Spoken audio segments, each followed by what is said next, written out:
So how does a garage startup become the most valuable company in the world? Well, Apple Computer did it by selling 93 million iPhones last year and 40 million iPads. And the only reason they didn't sell more is that they can't make them fast enough. But that relentless demand has raised uncomfortable questions about how these precious objects are made and how the people that make them are treated.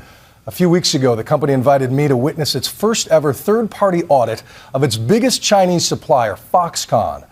For the record, our parent company Disney and Apple have strong ties. Our CEO sits on their board, and the Steve Jobs Trust is Disney's largest individual shareholder. But I only agreed to report exactly what I saw on this, the first look inside the iFactory. We arrive at dawn. Is this the entrance? No idea what to expect, but eager for a glimpse of the mysterious place that builds the stuff that fills our lives. There's our guy. Switch your mic on, please. We're met by a top Foxconn executive who refuses to confirm that inside all these buildings, they're working on top secret projects for Intel, Nintendo, Dell, and many others. There we go. But Apple has allowed him to show me how they build the world's most popular objects of desire. Be the charming type. The ones that turned a little garage startup into a company more valuable than Exxon, a brand more beloved than any other. I'm told this is the very first time any reporter from any country has been allowed to see this. We will don static-proof jackets or full bunny suits and take numerous air showers because one speck of dust could ruin an entire line. There is one obvious reason for Apple's legendary secrecy over the years. If the world sees this line, it might change the way people think in this line. Unlike any other product, the launch of a sexy new Apple gadget is a cultural event, and that cult following comes in part from a mystique cultivated brilliantly by Steve Jobs. It's really extraordinary, and I urge you to get your hands on one and see for yourself. I'll admit, I'm among the millions who bought into the idea that these are not just dependable appliances, they are works of art, carefully wrapped in pristine boxes, lovingly sold in museum-like stores. I don't know about you, but when I'm enjoying a delicious steak, knowing where it came from changes the experience. How many steps are there? Around 141. 141 steps. Yeah. But it is time now to think different about Apple. Because here it is. This is where your iPhone was born, and these are the people who brought it to life.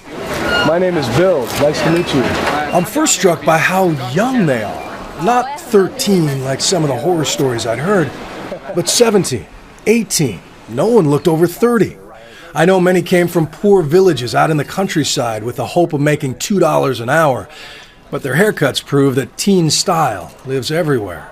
I was expecting more automated assembly, more robots, but the sleek machines that dazzle and inspire and change the lives of people 8 to 80 are mostly made by hand, after hand, after hand. Behold the camera module for the iPad. Look at how tiny and intricate this is.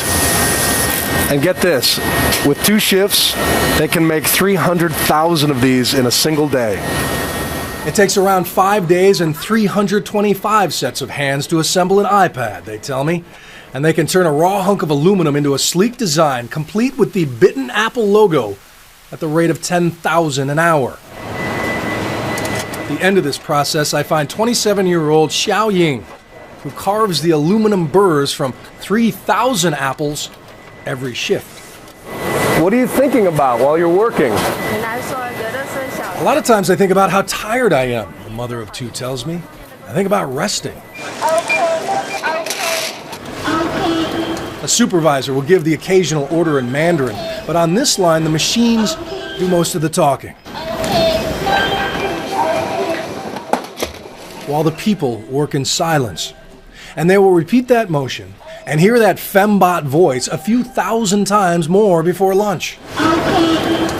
Their 12-hour shifts are broken up by 2-hour-long meal breaks when they march single file to a massive canteen and pay around 70 cents for a plate of meat and rice.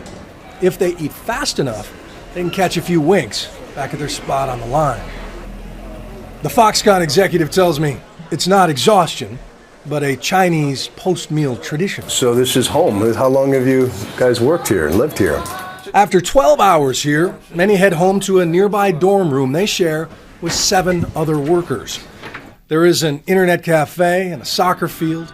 They even offer classes in English and other studies. But most are here to work. Most left their families to work because back home, there are few good jobs.